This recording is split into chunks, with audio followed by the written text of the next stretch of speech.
So here we have this Rolanstar entryway shoe bench. And that's actually everything that came with it. So it looks like this is going to be a super simple build. To start off, we're going to go ahead and screw on all 4 of these leg supports here. And just a tip that the instructions will tell you is you really don't want to tighten these down all the way, because if you do, you'll have trouble sliding in the shelves. And to make it easy, go ahead and start both screws on each side, and then you can go ahead and screw them in.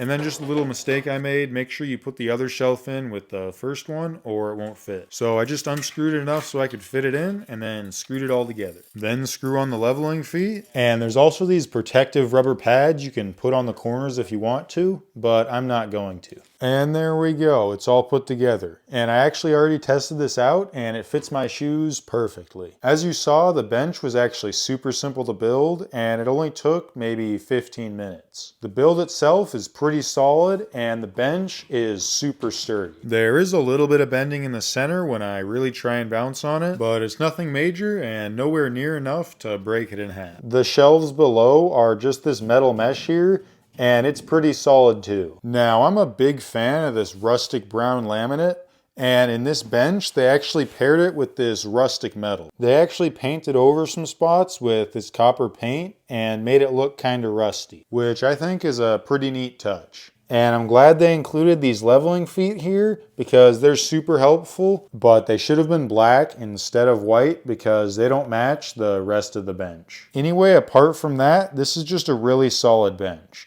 There's plenty of room for a whole bunch of shoes, and then the top, of course, makes for a great spot to sit while you put on your shoes. So overall, if you're looking for a super solid bench that's a pretty decent size, then I think this is a great choice.